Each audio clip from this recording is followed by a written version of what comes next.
I wanted to read something to you that's like kind of slight way related to like this theme of jealousy. Uh-oh. Now, it's a letter that Tupac wrote Angela Ardis, Uh-huh. who wrote the book Inside a Thug's Heart. Have you ever read the book? I have not. This is my first time hearing It's a it. great book. Okay. Well, you know what? I love to read, so I'll put it on my list. I highly recommend it. I definitely highly recommend it. Shout out to Angela Ardis. Okay.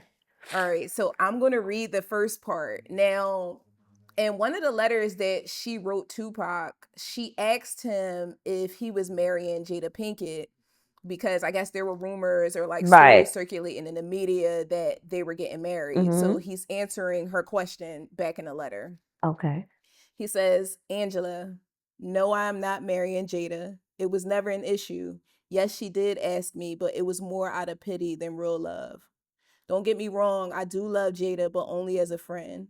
We've been through a lot together. No, I have never had physical relations with her, just friendship in its purest form. Please know that I'm trying my hardest to be honest with you, even if it's not what you want to hear. Right. Now, my first question is, did Tupac ever talk to you about Jada Pinkett or his relationship with Jada Pinkett? Yes, he did. He did. Okay. What did he say about her? Um, that she was somebody that he holds in high regards. And he told me he never had sex with her, that they never dated, like it wasn't that type of relationship. Um, I actually told him I thought she was cute.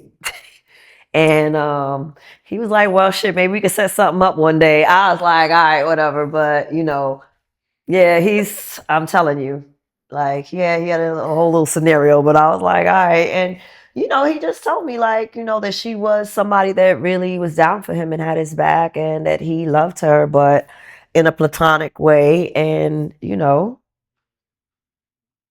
told me things. But how could it be platonic if he had fantasies of setting up a threesome or He didn't you know have what the I'm saying? fantasy. I'm the one that said she was cute. So, Okay, okay, okay. yeah, so. You crazy, Desiree. All right, so Jada has Jada has claimed in multiple interviews that Pac was the one that proposed to her. Considering that Tupac couldn't have anticipated the letters would ever be released to the public, do you believe that Jada proposed to him or he proposed to her?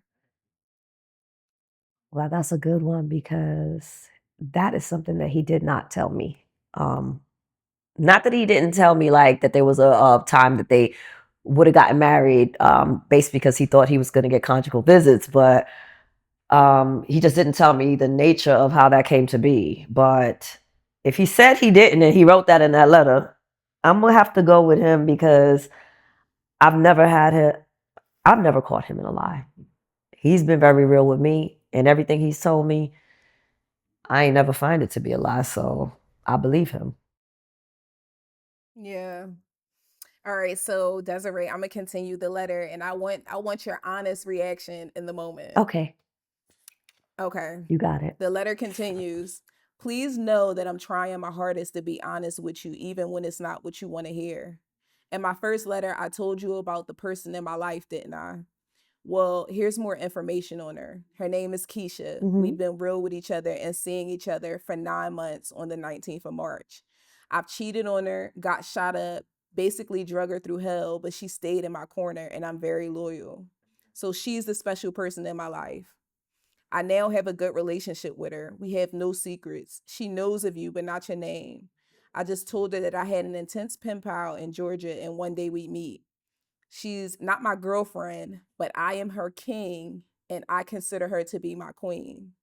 I've written her poetry, but I have not written any of the poems made for you for her. That's my word. It's not in me to be dishonest and shady. I don't tell her the same things I tell you and vice versa. Okay. She knows that I like you and I'm attracted to you, and she's jealous. But she also knows that she's my queen and jealousy is not becoming of a queen. She's real cool. I say all this to say, if by chance I was ever to be married real fast, it would be to her, not Jada.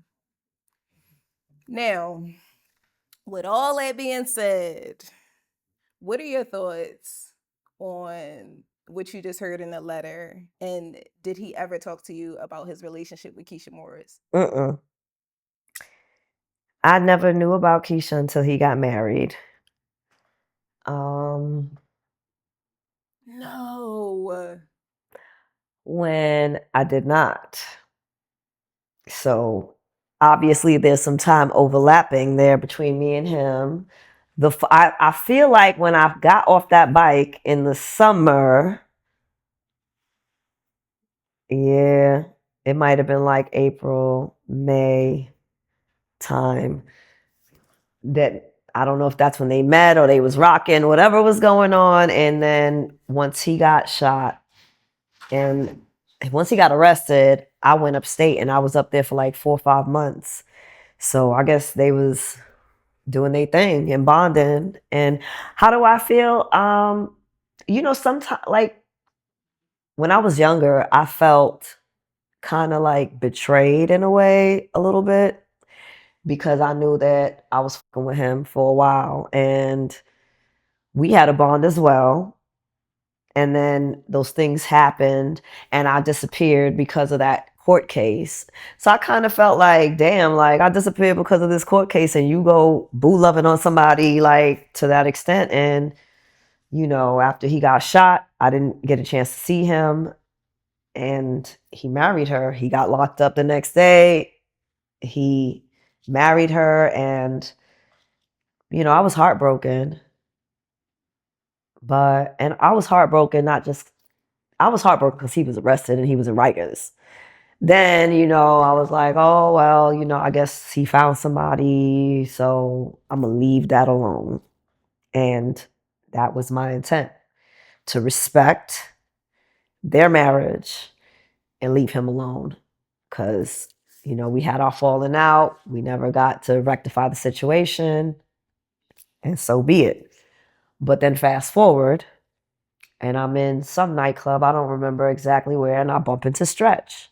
He tells me, oh, Pac's been asking about you. I know you should give me your phone number so I can give it to him. You probably could, like, whatever. So I was like, okay. And I'm in my head, I'm like, isn't he married? Like, he's asking about me for anyway. It's like, all right, cool, whatever, And He greedy, girl.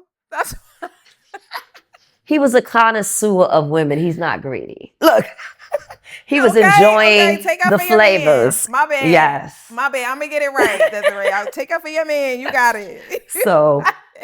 So yeah, so that's how me and him reconnected afterwards because I bumped into Stretch, similar to how I bumped into Big, and he was like, I'm Pac.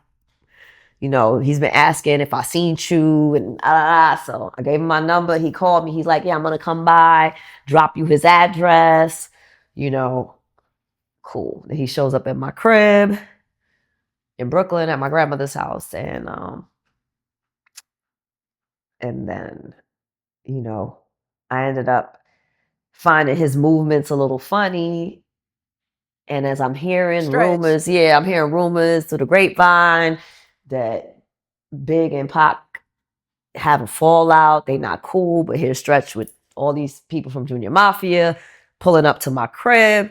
And I'm just like confused. And then, I've said it, I don't, need to redundantly say like, he tried to holler. So I was like, yeah, this shit is not feeling right. We got to get into that. Okay. We have to get into that, Desiree, because it's some people that didn't hear your first interviews. Oh, okay. Take me through like when he tried to holler at you. I know you said that you didn't really like some of the moves that he was making prior to him showing up to your house with the people in Junior Mafia, but what else had he done up until that point that you just wasn't fucking with? No. I had been hearing that Big and Pac wasn't cool. Puffy, like he thought they had something to do with setting him up. I'm just hearing like, rumors and grapevine business. So when I saw Stretch, I'm thinking him and Stretch and Pac is like they're like this still. So I'm like, all right, cool. Here's my number. I'm in Brooklyn. I'm like, call me. When you speak to him, whatever, you get his information, you're going to drop it off to me. Cool. So when he does come to my house, he pulls up. He got the whole entourage. He got Junior Mafia people, some other niggas And I'm just like, well, if you come, whatever, you coming to drop something off, I ain't worried. I just come outside to get it. When I come out there and I'm like, yeah, what's up with his thing? That nigga said, nah, what's up with me and you? As if Stretch could ever take you from a nigga that look like Tupac. I'm sorry. I'm sorry. God bless the dead and all of that. Oh yeah, rest in Yes, peace. yes, yes. But girl, yes. girl. So when he said that, I was like, what? Now I'm like, like brushing them off, like, all right, whatever, like, yeah. So he never gave me Pac's. I would have been like, bye, ugly. I don't think he even gave me Pac's information. And then I'm looking at the people he's with, and I'm just like, all right, cool. So maybe, a week, 2 weeks later, I don't know how I got his information, if it was off of MTV or something like that. Like they wrote his address to the jail. And I wrote him a letter. And this letter wasn't, geared to like, babe, I love you, I miss you. It was, hey, how are you? I finally got your address, and in that letter I put to him that Stretch had came and that he came to my house. He told me this stuff and he's like, I didn't, when I finally did see him, he's like, I didn't send him there. Like, nah. And I told him, I didn't know what was going on, but, he kind of tried to like holler at me. He was with these dudes and I'm hearing that you had a fallout with so-and-so and, and I'm like, I heard you're married. Congratulations. I'm just reaching out as a friend. And then that's when I got the first letter from him. And he was on his own, like, yeah, friendship, whatever. And, he also told me, like, yeah, he don't know who to trust right now. Like, everybody's moving funny, he ain't really fucking with Stretch like that. And, just, to, watch out in the world because people are moving like snakes. And that was the beginning. And also that, he still wanted to rekindle whatever we had before. And yeah, and I think the second letter was when he wrote to me and told me that he told Kiesha about us and that, which is like annoying me because you just read that letter and I'm like, damn, it's 20, let it go. All right. Girl. Still jealous. Look. I feel like you have the right. I mean, that was your man, girl. Like, wow. He was dealing with other women, but I had a part of him. Be mad. Of course. Listen, I'm not one of those fans that feel like you don't have the right to be mad or be jealous because this nigga just up and left you and got married after you was the one that was down for him. I guess she and was like, too. You really had to uproot your life and leave so that you wouldn't be harassed. Right. Because you got caught up in his court case. That, yeah. But yeah, so it's okay to rage. It was the same thing. They gonna call us angry Black women anyway. That's a fact. So yeah, so he told me that he was gonna send for me and she would handle all my arrangements, which I was put like, what? Okay, cool. Kiesha was busy, child. She was busy. Obviously. And I feel for her. In that time, at that age, I ain't have the heart to care about nobody but myself. But in this age, in this time, that had to be a lot for her. That had to be a lot. Everybody was young. She was young. She was in love. And, I know how she felt. I would have did anything for him as well. I'm just happy that she got to play that role. Because I don't think I would have, I don't know. I don't know how. I'm not a good listener. We'll just say that. Listen, Desiree, I would have been in your position too. I talk back. I have too much mouth for that kind of like. I'd have been like, yeah, I'm gonna bring her up here. But I'm gonna tell you, I think Kiesha got to her limit one day because when he told I think the visit he told her that he wanted a divorce, she came back the next visit and I was in the bathroom and all of the outlaws was there that day, except for Fatal and Noble. And I was in the bathroom. I didn't never get to see her, but she came in the visit before I came. And that's when I was staying upstate with him, like staying up there to see him all the time. And she was looking for me, I heard. So Looking for you how? Like she really wanted to meet or like she wanted to fight? well, I'm gonna say that Gaddafi said, and Muta, I think I remember, they was trying to make fun like she was gonna beat my ass. And I was like, oh yeah. But if Wait, I so was in her shoes, Gaddafi- I would have did the same. I'm not mad at her. Like I would have been waiting for you at the bus stop when you get off. You're not even going to the visit, sister. Like